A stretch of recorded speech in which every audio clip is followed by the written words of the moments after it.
चलिए स्टार्ट करते हैं हम सेशन। एंड इस पर्टिकुलर सेशन में मैं आप लोगों के साथ क्या डिस्कस करने वाला हूं, फ्यूचर प्राइसिंग का। राइट, क्या डिस्कस करने वाला हूं? फ्यूचर प्राइसिंग का कैलकुलेशन कैसे किया जाएगा using the cost of carry model. चलिए एक एक करके पहले मैं इसके थोड़े से कॉन्सेप्ट आपको समझा दूं। जो कॉस्ट ऑफ कैरी मॉडल है इसका हम इस्तेमाल ही क्यों करते हैं? फ्यूचर कॉन्ट्रैक्ट की प्राइस को डिटरमाइन करने के लिए। The model provides you the theoretical price, और उसी को हम लोग क्या भी बोलते हैं? Fair price. क्या प्राइस होना चाहिए, थ्योरिटिकल क्या प्राइस आना चाहिए, प्रैक्टिकली रियल लाइफ में कुछ और आएगा, but according to the calculation, according to the formula, theoretical formula given by the authors, right, क्या प्राइस आना चाहिए उसको हम लोग थ्योरिटिकल प्राइस या कौन सा प्राइस बोलते हैं? फेयर प्राइस बोलते हैं। और आर्बिट्रेज फ्री प्राइस बोलते हैं। आर्बिट्रेज फ्री प्राइस मतलब होता है ऐसा प्राइस जिसमें आर्बिट्रेज की कोई अपॉर्चुनिटी ही ना हो, राइट, यानी कोई डिफरेंस ही ना हो फ्यूचर और स्पॉट प्राइस के अंदर। इसलिए इसको क्या प्राइस भी कहा जाता है? आर्बिट्रेज फ्री प्राइस, या नो आर्बिट्रेज भी कहा जाता है। इसे क्या कहा जाता है? No arbitrage. अच्छा, this model assume that the future price is the total of, future price कैसे निकलेंगी? तो स्पॉट प्राइस, उसमें कॉस्ट ऑफ कैरी को जोड़ दो और जितनी बेनिफिट्स मिलती है उनको लेस कर दो। मतलब कि इन शॉर्ट अगर मैं बोलूं तो स्पॉट प्राइस में आप अपने कॉस्ट ऑफ कैरी को जोड़ दो और किसी भी प्रकार की इनकम को जनरेट हो रही है तो माइनस कर दो, तो आप कहां पहुंच जाओगे? आपके फ्यूचर प्राइस पर पहुंच जाओगे अकॉर्डिंग टू दिस मॉडल। ये हमारा अजम्पशन था। अच्छा, ये किस चीज के रिलेशनशिप को बताती है? ये बताती है स्पॉट प्राइस और फ्यूचर प्राइस के रिलेशनशिप को। याद है मैंने जब थ्योरी क्वेश्चन आपको करवाया था प्रीवियस सेशन में कॉस्ट ऑफ कैरी मॉडल, तो ये सारी बातें वहां बता रखी है आपको। Future price is generally higher than the spot price, ये भी बात हमने पहले भी डिस्कस किया हुआ है। And there is a no arbitrage opportunity exist at the future price, यानी फ्यूचर प्राइस में आर्बिट्रेज कर लेंगे ऐसी कोई अपॉर्चुनिटीज नहीं होती। तो ये तो उसके कुछ बेसिक थ्योरिटिकल कॉन्सेप्ट्स हो गए जो कि मैंने आपको थ्योरी वाले क्वेश्चन में भी समझाया था। नाउ कुछ फॉर्मूलेज है, नोट डाउन कीजिएगा आप लोग। Some formulas we are using for the calculation of, formulas for calculation of future pricing. अब कॉन्सेप्ट को समझना। फ्यूचर प्राइसिंग, अब फॉर्मूला भी लिखे साथ में मैं कॉन्सेप्ट समझाते हुए चल रहा हूं। जैसे कि एक एग्जांपल के लिए, मेरे पास अभी मैं किसी स्टॉक का फ्यूचर प्राइस निकालना चाहता हूं। किसका? स्टॉक का। तो वो स्टॉक का आज भाव चल रहा है 100 रुपए। कितना भाव चल रहा है आज? 100 रुपए, राइट। तो स्पॉट प्राइस कितनी हो गई? 100 रुपए प्लस कॉस्ट ऑफ कैरी, मतलब होता है उसको हैंडल करने के लिए कितनी कॉस्ट लगेगी, राइट। तो मैं बोलता हूं अगर ये मैंने आज जो स्टॉक खरीदा है, मैं सोच रहा हूं कि भैया मुझे 3 महीने तक मेंटेन करना पड़ेगा। मेरे को कितने महीने के लिए रखना है इसको? 3 महीने तक का। तो 3 महीने के लिए मेरे 100 रुपए फंसे हुए, तो मुझे उसका क्या लगेगा? एक प्रकार से ब्याज लगेगा। ये 100 रुपए में कहीं और इन्वेस्ट करता हूं तो पैसा मिलता ना। तो मेरा रिस्क फ्री रिटर्न सपोज करो 12% है, एक एग्जाम्पल के लिए।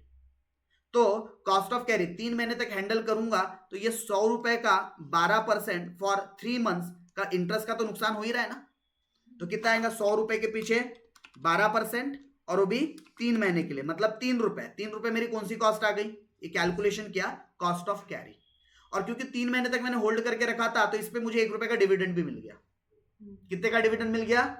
1 रुपए का। तो अल्टीमेटली मेरी फ्यूचर प्राइस कितनी बनी? 100 रुपए स्पॉट प्राइस, 3 रुपए कॉस्ट ऑफ कैरी, और 1 रुपए का मुझे बेनिफिट मिल गया in the form of dividend. तो मेरे लिए नेट कॉस्ट कितनी पड़ रही है इसकी? 102 रुपए। तो this is my future price, this is my future price, जिसमें मैंने भविष्य में होने वाले खर्चे और भविष्य में होने वाली इनकम को नेट ऑफ कर दिया, तो मुझे मेरा भविष्य का प्राइस पता चल गया। तो इसी को हम नो आर्बिट्रेज प्राइस या फ्यूचर प्राइस बोलेंगे यूजिंग कौन सा concept? Cost of carry model. हाँ, बट इसमें अभी क्या नहीं लिया मैंने, इसमें मैंने अभी एक्सपोनेंशियल वाला पॉइंट कंसीडर नहीं किया। कंटिन्यूअस कंपाउंडिंग जो करते हैं ना, उसमें फिर e to the power rt करना पड़ता है, तो वो भी देखेंगे। ये कभी हम simple cost of carry model को सॉल्व किए। सर हमें कैसे पता चलेगा सिंपल से करना है या एक्सपोनेंशियल से करना है? क्वेश्चन में कंटिन्यूअस कंपाउंड लिखा होता है, तो समझ जाने का e to the power rt से करना है, राइट। मैं कंडीशन लिखवाऊंगा अभी आगे, डोंट वरी, आगे आपके नोट्स में आने वाला है। चलिए, अच्छा मुझे बताओ, अगर आपको ये चीजें पता है, आपको कॉस्ट ऑफ कैरी निकालना है, निकाल सकते हैं क्या? हाँ, कैसे? फ्यूचर प्राइस और स्पॉट प्राइस के बीच का जो डिफरेंस होता है वही तो कॉस्ट ऑफ कैरी है, ठीक है। तो ये उतना इंपॉर्टेंट नहीं है एग्जाम पॉइंट ऑफ व्यू से। अच्छा, कॉस्ट ऑफ कैरी कैसे निकलता है? सबसे इंपॉर्टेंट सवाल, भैया कॉस्ट ऑफ कैरी का तो पूरा खेल है यहाँ। तो कॉस्ट ऑफ कैरी कैसे निकलेगा? स्टोर करने की कॉस्ट, किसी चीज को जब हम हमारे पास स्टोर करके रखते हैं तो उसकी स्टोरेज कॉस्ट कितनी होंगी? अब हम किसी चीज को अपने पास 2 महीना, 4 महीना, 6 महीना रखेंगे तो उसका इंश्योरेंस करवाना पड़ेगा, इंश्योरेंस की कॉस्ट, या कोई और पोटेंशियल लॉसेस हो सकते हैं। जैसे कि मान लो कई बार गुड्स में कमोडिटी की बात करता हूँ, कमोडिटी को आप जितने लंबे समय तक होल्ड करके रखोगे वो उतना क्या होते जाता है, उसकी जो वेट है वो कम होते जाती है। बहुत सारे कमोडिटी ऐसे होते हैं जो सूखते हैं धीरे धीरे, राइट, तो उनका वेविंग की वजह से, वेट की वजह से नुकसान हो जाता है, राइट। फाइनेंशियल कॉस्ट बियर करना पड़ता है, ब्याज वगैरह पर पैसे लाना पड़ेगा ना सामान को स्टोर करने के लिए, राइट। तो फाइनेंसिंग कॉस्ट या फिर इंटरेस्ट कॉस्ट का नुकसान हो जाता है। तो जितने खर्चे ना, देखो सारे खर्चों को एक साथ ऐड करो, यानी उस गुड्स, उस कमोडिटी, उस स्टॉक को आगे भविष्य में कैरी करने के लिए जितने खर्चे आ रहे हैं ना, सारे खर्चों को जोड़ दो, जोड़ दिया। अब उसमें से, उस एसेट्स में से आपको जो बेनिफिट मिलेगा, बेनिफिट मतलब इनकम, अब वो इनकम कैसे मिल सकती है, डिविडेंड के फॉर्म में मिल सकती है, इंटरेस्ट के फॉर्म में मिल सकती है, या और किसी अदर मोड में मिल सकती है। तो बेनिफिट ऑफ द ओनरशिप को क्या कर देने का, माइनस कर देंगे। बेनिफिट ऑफ द ओनरशिप को क्या कर देने का, माइनस कर देने का। तो आपको क्या पता चल जाएगा, कॉस्ट ऑफ कैरी। तो कॉस्ट ऑफ कैरी ये सब खर्चों को नेट ऑफ करके आता है। चलिए, तो होप ये फॉर्मूला आप लोगों ने तीनों अपने पास नोट डाउन कर लिए। मैं आगे बढ़ता हूं। नेक्स्ट एक एग्जाम्पल से अब बात को समझते हैं, राइट। एक एग्जाम्पल आप लोगों के सामने लेकर आ रहा हूं। एग्जाम्पल आप चाहो नोट करना तो अपने पास क्विकली नोट कर सकते हो, राइट। देखो, today on 1 January 2024 spot price of commodity is ₹10,000। आपको 1 जनवरी 2024 का स्पॉट प्राइस बता रहा है, मतलब इन शॉर्ट आपको एस की वैल्यू बताया, S is equal to 10,000 rupees. Clear है। अच्छा, storage cost of the commodity for 1 year is ₹। लो जी, आपको स्टोरेज कॉस्ट भी बता दिया, मैंने शॉर्ट में इसको एससी लिख दिया, 700 रुपए का। और बोलता है during the year investor will receive the income of ₹100। और आपको इनकम मतलब बेनिफिट मिल गया क्या, कितने रुपए का इनकम जनरेट हो गया, 100 रुपए का। तो आपको बोलता है what should be the 1 year future price of the commodity. बड़ा ही सिंपल है, फ्यूचर प्राइस निकालने का फॉर्मूला क्या था, spot price plus cost of carry, CC लिख रहा हूं कॉस्ट ऑफ कैरी को शॉर्ट में, और उसमें से इनकम को माइनस कर देते हैं क्या। तो स्पॉट प्राइस कितना है मेरे पास, 10,000 प्लस कॉस्ट ऑफ कैरी में ये स्टोरेज कॉस्ट को ले लेंगे क्या, और ये 100 रुपए की इनकम को क्या कर देंगे, माइनस। तो टोटल वैल्यू कितनी आ जाएगी, 10,600। So this is my future price. Simple था बहुत। देख लो सॉल्यूशन भी, स्पॉट प्राइस में आपने कॉस्ट ऑफ कैरी को जोड़ा और बेनिफिट ऑफ ओनरशिप को माइनस किया, जिसको मैं इन शॉर्ट इनकम बोलता हूं। तो 10,000 प्लस 700 माइनस 100, 10,600। तो इसी प्राइस को हम नो आर्बिट्रेज प्राइस भी बोलते हैं। मतलब आप आज 10,000 में लो या 1 साल के बाद 10,600 में लो, दोनों का मतलब सेम ही है। आज या तो 10,000 में ले लो चीज को, या तो आज से 1 साल बाद वही चीज को 10,600 में ले लेना, तो दोनों की वैल्यू सेम है। ये मत सोचो कि यार 600 का नुकसान होगा अगर मैं 6 महीने बाद लूंगा, सॉरी साल भर बाद लूंगा, तो कोई नुकसान नहीं होने वाला। अगर आप आज भी लोगे ना तो उसको स्टोर वगैरह करने की कॉस्ट पकड़ के आपको 1 साल बाद अल्टीमेटली 10,600 का ही पड़ने वाला है। तो बेटर है 1 साल बाद ही सीधा 10,600 में ले लो। कर लगा आगे। तो there is no arbitrage opportunity exist at the future price, right. तो फ्यूचर प्राइस में, अच्छा अब इसमें सवाल में अगर कभी आप लोगों को एक ट्रिकी फेंक रहा हो, आपको बोल देगा कि इसकी फ्यूचर प्राइस 10,900 रुपए, तो बताओ क्या करना चाहिए। यानी आपको क्वेश्चन में फ्यूचर प्राइस भी दे देगा, तो आप क्या करो, थ्योरेटिकल मतलब ये फेयर प्राइस निकाल लो ना, कंपेयर करो कि हमारा ये जो फ्यूचर प्राइस है अंडर प्राइस्ड है या ओवर प्राइस है, राइट। हमारा फेयर प्राइस कितना आ रहा है, 10,600 भविष्य में होना चाहिए, जबकि आप भविष्य में बोल रहे हो कितना रहेगा, तो ओवर प्राइस्ड हुआ या अंडर प्राइस्ड हुआ, ओवर प्राइस्ड हुआ। अच्छा मान लो 10,000, अच्छा ओवर प्राइस्ड है, मुझे बताओ ओवर प्राइस में हमने क्या डिसीजन लेना चाहिए, इन्वेस्टमेंट करना चाहिए या नहीं करना चाहिए। Investor should not to be invest.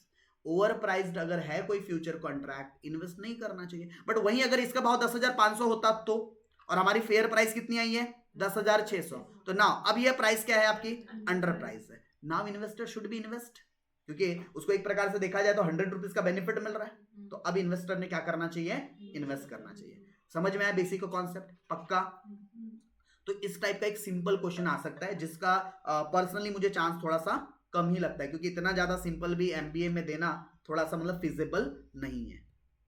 चलिए, जो बात मैंने आपको कहा था इन्वेस्टमेंट डिसीजन कैसे लेंगे, तो देखो फेयर प्राइस और actual price. If fair price is greater than the actual price तो उसी को हम क्या बोलेंगे, अंडर प्राइस। और अंडर प्राइस में investor should buy, investor should invest. अच्छा, व्हेन फेयर प्राइस मतलब जो हम कैलकुलेट कर रहे हैं, जो कॉस्ट ऑफ कैरी मॉडल से जो आ रहा है उसको फेयर प्राइस बोलते हैं, और एक्चुअल मतलब जो सवाल में दिया है। तो अगर इफ एक्चुअल प्राइस ज्यादा है, फेयर प्राइस कम आ रही है, मतलब हम क्या बोलेंगे, ओवर प्राइस्ड है, और इन्वेस्टर शुड नॉट बाई और sell, sorry should not buy it और सेल इट। बाई मत करो, लगे तो सेल कर दो। क्यों, ओवर प्राइस है ना, तो ओवर प्राइस में बाई करने का सेंस ही नहीं बनता। वो उल्टा, अगर ओवर प्राइस है, सेल करना हो तो सेल कर दो, जब भाव कम होगा तो बाई कर लेना। और जब दोनों सेम हो, फेयर प्राइस और एक्चुअल प्राइस सेम हो, तो उसी को हम क्या बोलेंगे, contract is efficiently and correctly price in the market. तो यहां हम कोई इन्वेस्टमेंट के सजेशन नहीं दे रहे, बस बात बता रहे कि भैया ये करेक्टली फेयर प्राइस पर है अगर दोनों सेम होता है। तो इन्वेस्टर को कैसे डिसीजन लेना पड़ता है, तो उससे रिलेटेड तीनों पॉइंट अब अपने पास क्या कर लीजिएगा, नोट डाउन कर लीजिएगा। अगर सिंपलेस्ट क्वेश्चन, आपकी किस्मत बहुत अच्छी है, अगर डायरेक्ट बेस्ड क्वेश्चन आता है तो ये क्वेश्चन आने का चांस रहता है। तो मैंने कॉस्ट ऑफ कैरी का एक इजीएस्ट कॉन्सेप्ट बता दिया। वैसे सारे कॉन्सेप्ट इजी है, इजी था, ठीक है। चलो, और ऐसे क्वेश्चन एग्जाम में आते हैं, बट वही है ना, हमको क्वेश्चन में इधर उधर एक दो लाइन दे देता है तो हम कंफ्यूज हो जाते हैं, करेक्ट। चलो मैं आगे बढ़ता हूं,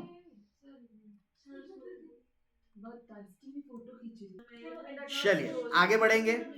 ओके, नाउ नाउ नाउ आप लोग अपने कॉपी पे हेडिंग दे सकते हो, continuous continuous compounding, continuous compounding.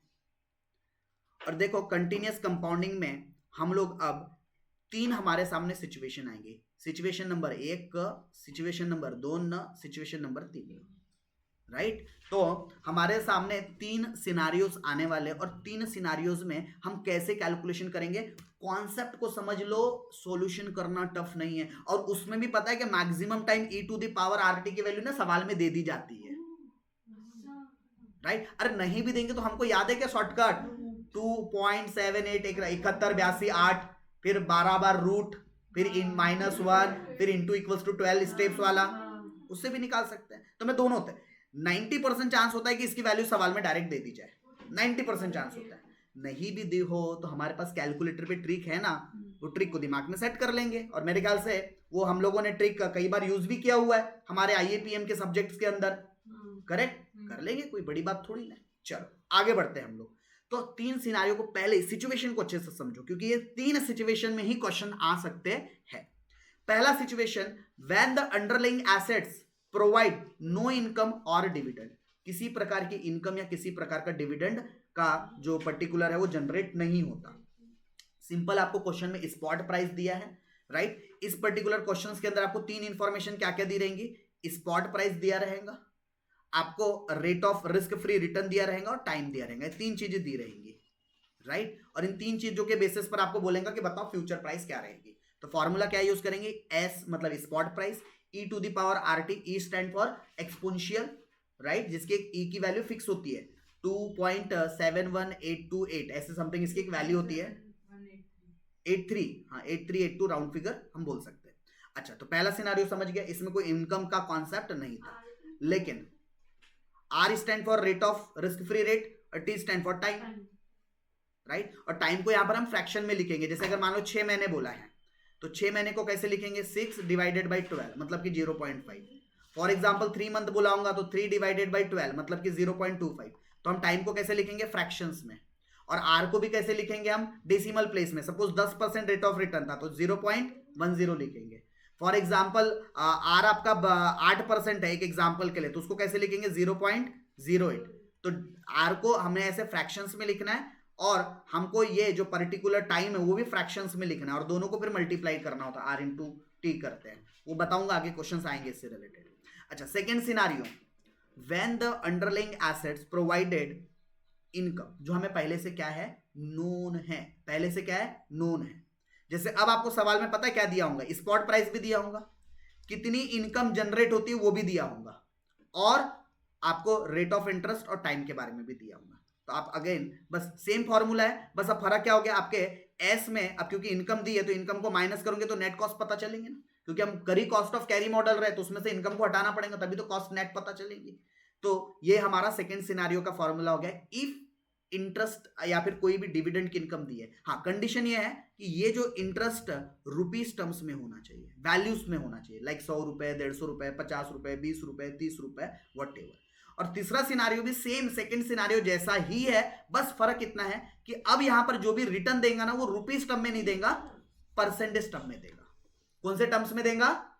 Percentage terms में देगा। तो परसेंटेज टर्म्स में देगा तो हमारा बस फॉर्मूले में S E to the power, अब ये आर में से हम इनकम को माइनस करेंगे और इसको हम लोग जनरली क्यू से इसलिए डिनोट कर रहे हैं क्योंकि ये आई को हम रुपीज टर्म वाला इनकम होगा इसलिए आई से डिनोट कर रहे हैं। और अगर यही यील्ड हमको किस फॉर्म में दे दिया जाए, हाँ तो इसको भी अगर आपको आई लिखना है आई लिखो, यील्ड लिखना है वाई लिखो, अलग अलग नाम से आप इसको चाहो तो बोल सकते हो। ये क्यू की जगह आपको वाई वर्ड यूज करना है वाई वर्ड यूज करो, आई वर्ड यूज करना है आई वर्ड यूज करो। बस ध्यान इतना रखना कि परसेंटेज टर्म में होगा। जैसे कि रेट ऑफ इंटरेस्ट सपोज करो 10% है और यील्ड है मान लो, हाँ तो 10 को कैसे लिखेंगे 0.10, और सपोज यील्ड दिया 4% का, परसेंटेज में दिया है यील्ड, या जो इनकम है कैसे दिया है परसेंटेज में दिया है, तो इसको लिखेंगे 0.04। तो यहां पर अपन क्या करेंगे 0.10 से माइनस करेंगे 0.04 को, तो नेट आंसर कितना आ जाएगा 0.06, ऐसा correct.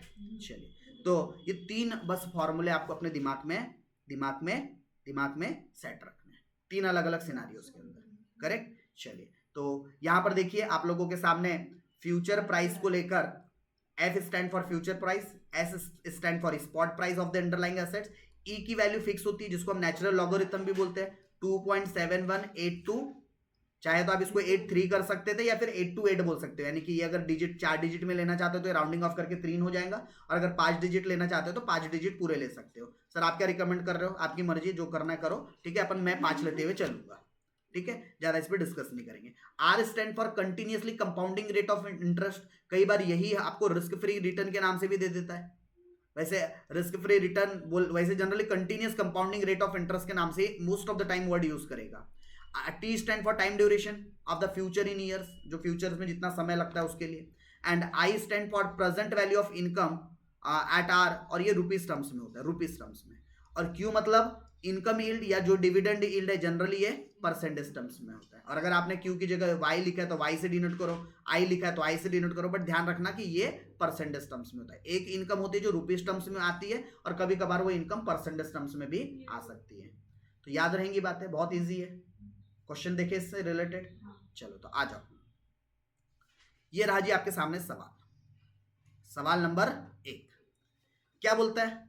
A stock future contract on a non dividend paying share, non dividend मतलब यहां कोई इनकम नहीं मिलने वाली, मतलब सिचुएशन नंबर 1 वाला केस बन रहा है हमारा।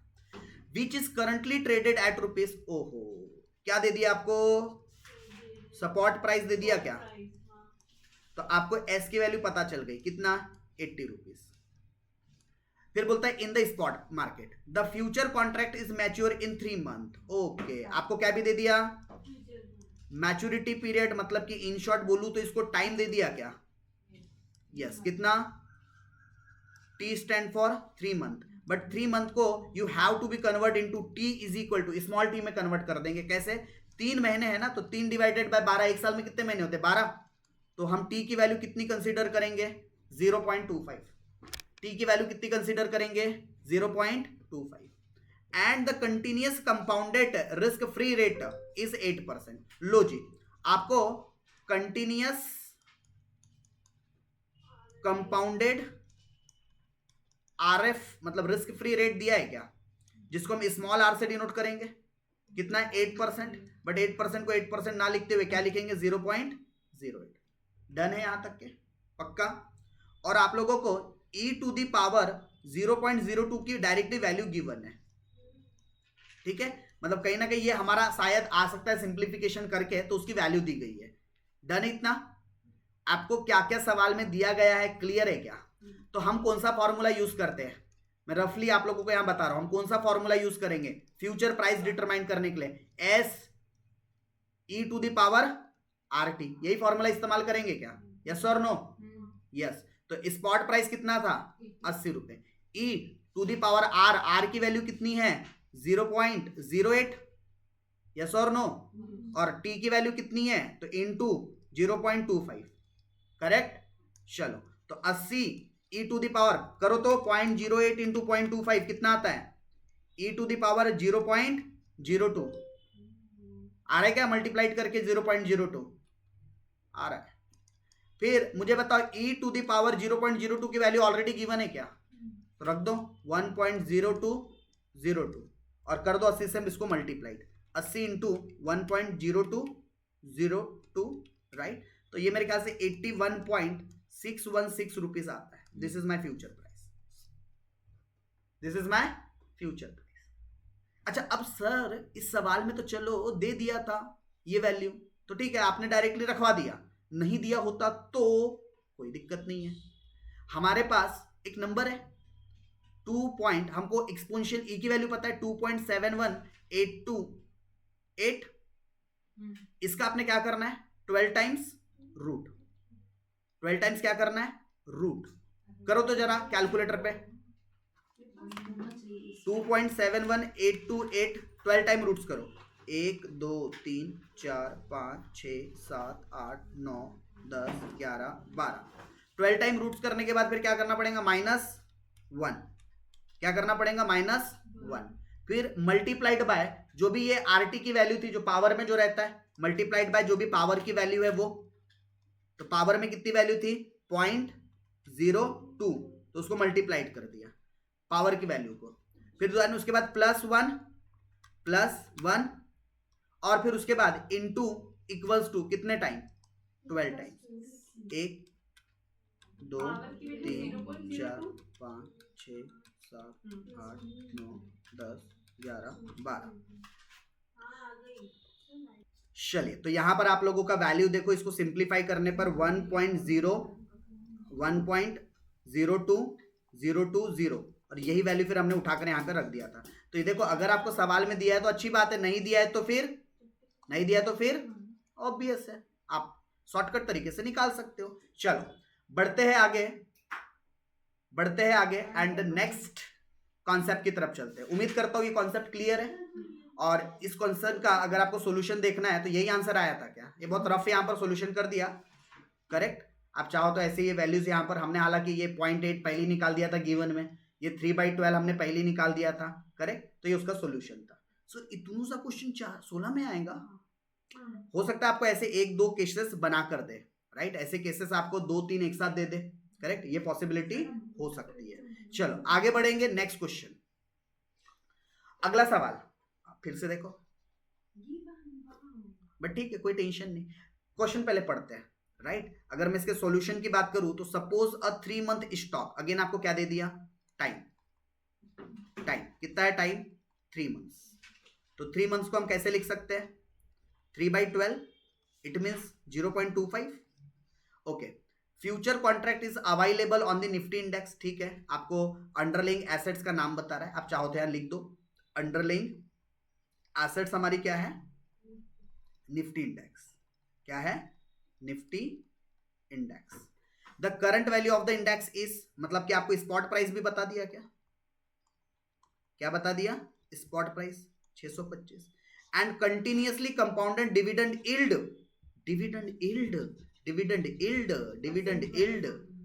बेटा डिविडेंड यील्ड मतलब इनकम का परसेंटेज दिया है, डिविडेंड यील्ड एक्सपेक्टेड, मतलब कि डिविडेंड यील्ड को आप चाहो तो हमारे फॉर्मूले के हिसाब से क्यू से डिनोट कर सकते हो, या किसी ने इसको वाई लिखा होगा तो वाई से कर सकते हो, या इसको आई से भी कर सकते हो, जैसा आप लोगों ने वर्ड नोटेशन में यूज किया है आप वैसा यूज करो। सर आप क्या कर रहे हो, मैं वाई वर्ड यूज कर रहा हूं, राइट। कितना परसेंट है 4%, और ये परसेंटेज में दिया 4% को मैं 0.04 लिख सकता हूं, हाँ जी। और continuous compounded risk free rate, तो आपको continuous compounding risk free rate कितना दिया है ये, जिसको हम आर से डिनोट करते हैं, तो ये कितना दिया हुआ है 10%, मतलब 0.10,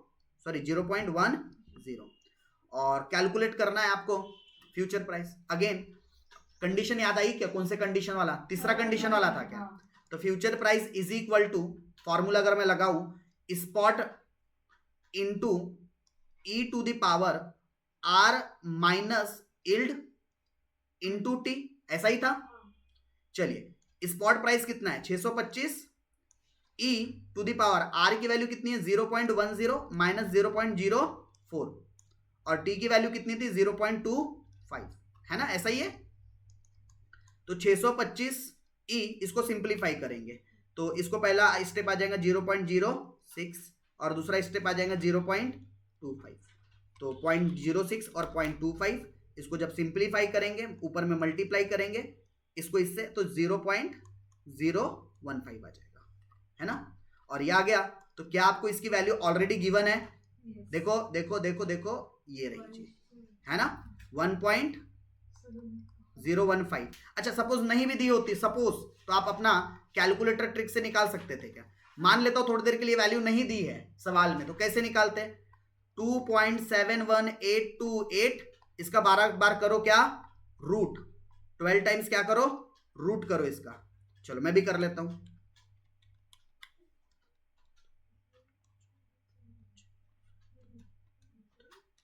बारह, ठीक है। फिर इसके बाद क्या करना था, -1, फिर क्या करना था, मल्टीप्लाइड बाय जो भी पावर में वैल्यू है वो, तो मल्टीप्लाइड बाय पावर में वैल्यू कितनी है हमारे, e टू दी पावर की वैल्यू थी ये, राइट, तो 0.015, करेक्ट। और उसके बाद फिर क्या करने का, +1, क्या करने का, +1, फिर इनटू इक्वल्स टू कितने टाइम्स, 12 टाइम्स,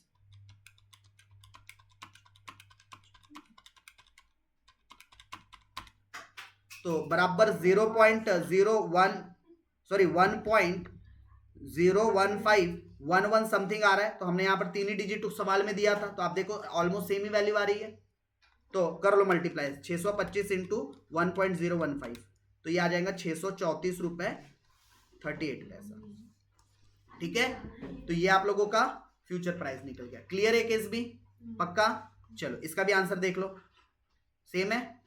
और एक दो लास्ट केस आप लोगों के लिए, थर्ड केस, ठीक है।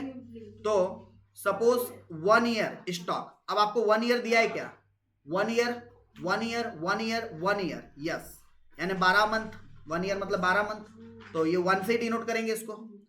द आपको निफ्टी इंडेक्स का क्या दिया हुआ है, स्पॉट प्राइस भी दिया है क्या, और कंटिन्यूअस कंपाउंडेड रिस्क भी दिया है 10% का, और stock index is expected to provided dividend, अच्छा रुपीज में दिया है क्या इनकम, यस, सेकेंड वाला कंडीशन। तो spot price minus income E to the power RT, तो spot price 6,500 minus 120 E to the power R था आपके पास 0.10 इंटू टाइम था 1 ईयर, यही था।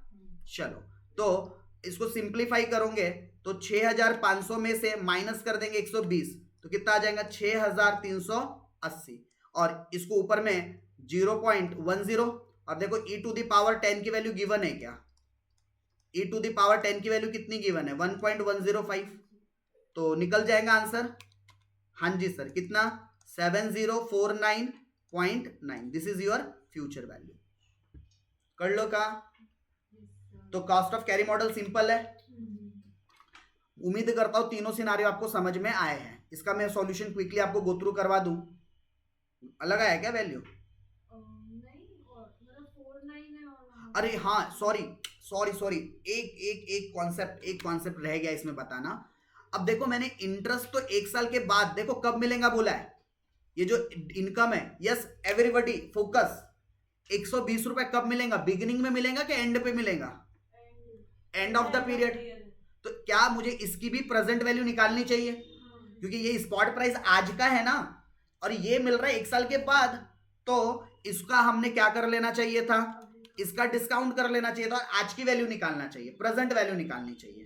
तो 120 रुपए नहीं लेना यहां पर, हमको पहले इस 120 का क्या कर लेना चाहिए था, प्रेजेंट वैल्यू निकाल लेना चाहिए था। अब प्रेजेंट वैल्यू 2 तरीके से निकल सकता है, एक सिंपल जो पहले से आपको पता है, 120 रुपए 1 साल के बाद की वैल्यू डिवाइडेड बाय 1 + R, है ना, एक तरीका होता है। मेरे ख्याल से अगर आप इससे करोगे 1.10 तो शायद 109 रुपए आंसर आएगा आपका, राइट। और ये हो गया आपका सिंपली प्रेजेंट वैल्यू निकालने का तरीका, जो आप लोगों ने कई बार इस तरीके से ऑलरेडी किया, 1 डिवाइडेड बाय 1 + R, याद आया, प्रेजेंट वैल्यू। तो 120 का प्रेजेंट वैल्यू निकालो, बट ये आपका जो प्रेजेंट वैल्यू निकला ना, ये सिंपल तरीके से निकला, रुको लिखेगा नहीं कोई अभी, ये निकला सिंपल तरीके से। बट हम तो यहां पर कंटिन्यूअस कंपाउंडिंग की बात कर रहे हैं ना, तो कंटिन्यूअस कंपाउंडिंग में 120 रुपए को डिस्काउंट कैसे करना, तो कंटिन्यूअस कंपाउंडिंग के तरीके से। तो उसको कैसे करेंगे, देखो सबसे पहले आपका फॉर्मूला तो ये यूज होगा, इसमें तो किसी को कंफ्यूजन नहीं है, राइट। द प्रेजेंट वैल्यू, हमें 120 रुपए का क्या निकालना है, प्रेजेंट वैल्यू निकालना है। कैसे निकालेंगे present value, to be received at the end of the year. दो तरीके थे हमारे पास, कौन से दो तरीके थे, या तो मैं सिंपल तरीके से निकाल दूं, या तो मैं सिंपल तरीके से निकाल दूं, या तो एक्सपोनेंशियल तरीके से निकालूं। अगर एक्सपोनेंशियल तरीके से निकालता हूं, किससे, एक्सपोनेंशियल, तो 120 रुपए का मुझे प्रेजेंट वैल्यू निकालना है, तो e टू दी पावर क्या कर देंगे यहां पर, माइनस माइनस, क्यों, क्योंकि मुझे फ्यूचर वैल्यू नहीं निकालना है, प्रेजेंट वैल्यू निकालना है, मतलब डिस्काउंट करना है, मतलब वैल्यू को कम करना है। तो आपको जो ये फ्यूचर वैल्यू दी थी, कितनी दी थी, e टू दी पावर इसकी, हाँ, अब देखो इसकी वैल्यू हमको पता है, बट हमको पॉजिटिव वैल्यू पता है, तो जैसे ही माइनस हुआ ना, इसका मतलब हम उस वैल्यू को क्या करना है, डिस्काउंट करना है। तो 120 divided by e to the power 10 की वैल्यू पता है क्या, ये, तो इसको डिस्काउंटिंग रेट में नीचे ले लो, 105। हम यही करते हैं ना, प्रेजेंट वैल्यू निकालने के लिए जो भी डिस्काउंटिंग, जो भी फैक्टर रहता है उसको हम क्या करते हैं, डिवाइड कर देते हैं। तो इसकी प्रेजेंट वैल्यू कितनी आ जाएंगी, 108 रुपए 60 पैसा। यहाँ 58 आया है, बट मैं जो कैलकुलेटर पे कर पा रहा हूं 108 रुपए 59.597 समथिंग आ रहा है, मैंने राउंड फिगर ये ले लिया। तो this is my value of present value, right, present value of dividend. समझ में आया कैसे निकला, क्योंकि ये आपका कंटिन्यूअस कंपाउंड था, इसलिए मैंने ये वाला फैक्टर कंसीडर किया डिस्काउंटिंग रेट निकालते समय। अदरवाइज आप ऐसा भी निकाल सकते थे, 1 डिवाइडेड बाय 1.0, मेरे ख्याल से 109 रुपए आता फिर आंसर, कुछ चंद पैसों का फर्क पड़ता, आंसर पे कोई उससे मेजर फर्क नहीं पड़ता। तो आप चाहो तो ऐसे इसका प्रेजेंट वैल्यू निकालो, चाहे ऐसे निकालो, बट प्रेजेंट वैल्यू निकालना था। जो हमने डायरेक्ट 120 माइनस कर रहे थे ना, ये तो 120 डायरेक्ट माइनस नहीं करना था, इसकी प्रेजेंट वैल्यू निकालना था। तो इसकी प्रेजेंट वैल्यू कितनी आ जाती है आपकी, 108 रुपए 60 पैसे ले रहा हूं मैं, तो ये वैल्यू चेंज हो जाएंगी आपकी। 6500 में से 1008 रुपए 60 पैसे को माइनस करूंगा तो कितना आ जाएगा, 6391.40, और इसको मल्टीप्लाइड कर देंगे 1.105 से, तो 7062.50, ये आपका आंसर आना चाहिए था, राइट। बस एक चीज इसमें ध्यान रखना है कि अगर, हाँ सर अगर यही पैसा बिगिनिंग में मिल जाता तो कोई डिस्काउंट करने की जरूरत ही नहीं थी। सवाल में बोला था कि ये पैसा हमको एंड में मिलेगा, एंड में, इसलिए उसकी प्रेजेंट वैल्यू निकालने के लिए हमें 1 साल के लिए क्या करना पड़ा, उसको डिस्काउंट करना पड़ा। क्या करना पड़ा, डिस्काउंट करना पड़ा। समझ में आया, यस। तो जब भी ऐसा इनकम अगर एंड पे मिले तो उसको डिस्काउंट कर देना। ओके नाउ, तो ये उसका क्या था, एक कंप्लीट सॉल्यूशन था आपके सामने, करेक्ट। तो उम्मीद करता हूं आप लोगों को जो कॉस्ट ऑफ कैरी मॉडल से फ्यूचर प्राइसिंग कैसे निकालना वो क्लियर हुआ है। और अगर ये क्लियर हुआ है तो कुछ आपके एग्जाम्स के पेपर है जो मैं आपको टास्क दे रहा हूं, वो भी करवाएंगे, बट पहले आप सेल्फ तो ट्राई करो, राइट। तो चलता हूं मैं आपके कुछ प्रीवियस ईयर के क्वेश्चन पेपर्स की तरफ। ठीक है सर। चलिए, तो मैं यहां पर अभी आप लोगों के पेपर सेट पर आ चुका हूं, और मैं सबसे पहले बात करूंगा आप लोगों के समर 2023 के क्वेश्चन पेपर पर। Everybody come on the question number 2 का बी, क्योंकि देखो ए वो आप लोगों का दूसरे टाइप का क्वेश्चन है, क्योंकि इस मॉड्यूल में 2 टाइप के क्वेश्चंस आते हैं, कॉस्ट ऑफ कैरी मॉडल को लेकर एक आता है और एक वो मार्जिन्स को लेकर आता है। तो पहला वाला अभी छोड़ दो, क्योंकि वाला कॉन्सेप्ट अभी मैं बताने का हूं, बट ये वाला क्वेश्चन कर सकते हैं क्या, जरा ध्यान देना। A share is currently selling, spot price बताया है क्या, डिविडेंड रुपीज में बता दिया है क्या, सेकंड वाला केस, राइट। अच्छा, लेकिन याद रखना ये डिविडेंड कब मिलने वाला है, is expected after 3 month, 6 month, 9 month, मतलब 3 केस बन रहे हैं हमारे। यानी हमारे पास टाइम एक बार 3 महीने वाले से सॉल्व करने का, एक बार 6 महीने से, एक बार 9 महीने से, मतलब 3 केस बनेंगे यहाँ पर। और हर केस के लिए आपको इधर वैल्यूज दी हुई है, 1 2 3 4, जो केसेस होंगे ना, शायद हर केस की यहाँ पर वैल्यूज 4, मतलब और कुछ होगा वहां पर, ठीक है। तो हर केस के लिए आपको यहाँ पर वैल्यूज दी गई है। हो सकता है आपको कंफ्यूज करने के लिए एक आधा एक्स्ट्रा कुछ दे दिया हो उसमें, तो आपको जो भी वैल्यू आएगी इनमें से पिक करना है। अच्छा, उसके अलावा रिस्क फ्री रेट दिया हुआ है 8% का, क्या दिया हुआ है, 8% का रिस्क फ्री। और आपको बोलता है यस, हाँ चौथा इसके लिए दिया है, आपको बोलता है what is the price of 10 month. तो 3 के लिए तो आपको ठीक है निकालना है, आपको ये भी फ्यूचर प्राइस निकालना है 10 मंथ के लिए कितना, मतलब 4 चीजें करनी है आपको, 1 2 3 4, और चारों का वैल्यूज भी दिया हुआ है। ट्राई कर पाओगे? बस इसमें एक चीज का दिमाग लगाने का, सर कौन सा, ये डिविडेंड को डिस्काउंट करना मत भूलना, राइट। कैसे डिस्काउंट करेंगे sir, 0.75 E to the power, right, इसको डिस्काउंट करना है हमने आरटी से, ये वैल्यू हो गई, लेकिन E to the power RT की वैल्यू कैसे निकालेंगे, तो ये 0.75 के डिवाइड में e to the power RT को ले लेना। अब e to the power RT की वैल्यू निकालते आती है अपने को, ये प्रेजेंट वैल्यू निकालने का तरीका हो गया आपका। कैसे निकालेंगे, जैसे 3 महीने के लिए है तो r की वैल्यू कितनी दी गई है, r की वैल्यू बेटा आप लोगों को दी गई है 8%, तो 0.08। अगर आपको ऐसा माइनस वाला कॉन्सेप्ट यूज नहीं करना तो सीधा डिवाइड में लिख लो वैल्यू को, अल्टीमेटली डिवाइड ही तो करना है। इंटू 3/12 की वैल्यू कितनी आती है 0.25, यही आती है। तो e टू द पावर 25, तो आप पहले रफली इसकी वैल्यू को सॉल्व करो, राइट कितना आ जाएगा e टू द पावर, इसको मल्टीप्लाइड करो कितना आता है 0.08 इंटू 0.2, तो ये आता है 0.02। और देखो सवाल में इसकी वैल्यू दी है क्या, ये रख दो तो इसकी आपको प्रेजेंट वैल्यू मिल जाएंगी और फॉर्मूले में रख देना है फिर। क्लियर ये केस। अच्छा ऐसे ही जब दूसरे केस के लिए जाओगे तो वहां भी डिविडेंड को प्रेजेंट वैल्यू निकालना, तभी आप ये फॉर्मूले में वैल्यू रखना, ये S minus spot price minus income into E to the power RT रखते हैं ना, तो यहां पर आपको जो भी इंटरेस्ट रखना है वो डिस्काउंटेड वाला रखना, यानी प्रेजेंट वैल्यू निकाल कर जो आएंगी वैल्यू वो रखने का। उम्मीद कर रहा हूं सही करोगे सब, जब मैं क्लास में चेक करवाऊंगा तब डिटेल सॉल्यूशन की बात करेंगे।